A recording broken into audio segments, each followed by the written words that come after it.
Were you in a band before? Yeah, before po sa Palawan, acoustic band pa rin po. I'm not that into full band po kasi talaga. Acoustic. So, nasa na sila? Sa ngayon po kasi, during that time po, ano po kami, schooling po kami nun. Okay. And then, graduating na rin po sila. So, I'm planning din po na to meet them after graduation. And then to some siguro gigs din po. To ask you, of course, you didn't win the contest. Yes. Did you get disappointed? Disappointed. Sa akin po kasi, ano eh, like top 4 na yun eh. For me po, parang, hindi lang for me, siguro po para sa amin lahat ng artist na naging part doon. For us kasi parang title na lang first, The Voice of the Philippines. Kasi nandito na yun eh, kung nagkaroon ka na ng pangalan, gano'n, nakilala ka ng tao. Siguro for me po hindi. Kasi meron na rin naman po akong management ngayon, may record label po. So thankful lang po kayo. Okay naman na po. Di ba you had a duet with Sabrina? Yes, okay. Tapos, so, how is it working with Sabrina na, yun nga, Sabrina is an established artist, plus kilala na sa ibang bansa, tapos ikaw nakasama ka sa music video. Yung collaboration yung dalawa. Ano po, during, actually hindi po kami nagkasabay ng recording eh. Medyo busy kasi po that time si Sab, so nauna po muna siya nag-recording bago po ako nagpatong ng boses ko. So, nagkasama na lang po talaga kami ni Sab ng matagal ng music video na po. And yung ano niya po, press ko niya for the album. Yun, doon pa lang po yung unang performance namin for Moses Never Enough. So, yun po, sobrang si Sab nga po, musicality gusto ko po siya pag nagpo-perform. Kasi para po siyang paglalaro. Parang pareho lang rin kami ganun. Na pag nagpo-perform, parang naglalaro lang in front of the audience. Ganun. So, and parang ano ko rin po na dun sa song namin, parang fit yung voice namin pareho para sa isa't isa yung boses. So, okay naman po. And, ayun po, working with Sab, okay po, sobrang okay. Kasi sobrang thoughtful, ganun po. Like, I think that time nung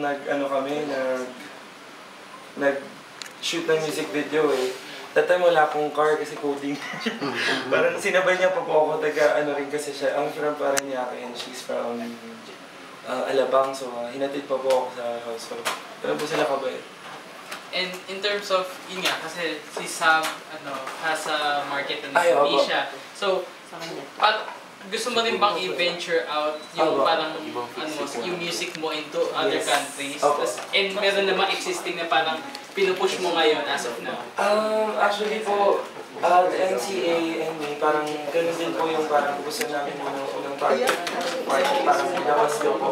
Kaya po napapansin niyo dun po sa album namin, lahat po, English songs po. Kaya po, ganun, para makarelate po yung sa labas. So, gusto ko rin po kasi makilala yung OPM sa labas. So, kaya po, yun, luckily, talaga thankful ako na may nasama po dyan na original song ko po. Any particular country na imamarket yung album? Si ano po, si Sir Sammy po and Sabrina has a Valentine gig last February po. Parang sa Indonesia po ata yun. So pumunta kayo doon? Pumunta po sila Sir Sammy doon. In-market po doon.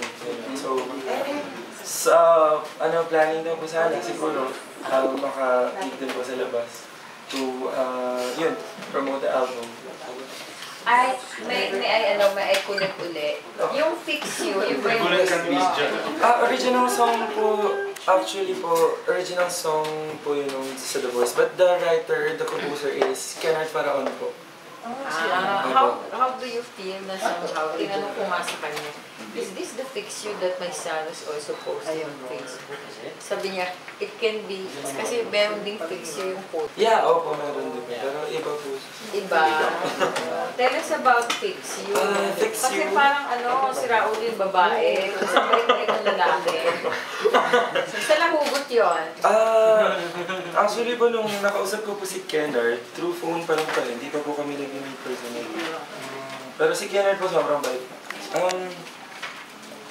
It was about, daw po yung girl niya po. Makulit yung babae. Oo, parang- Bad yung babae. So,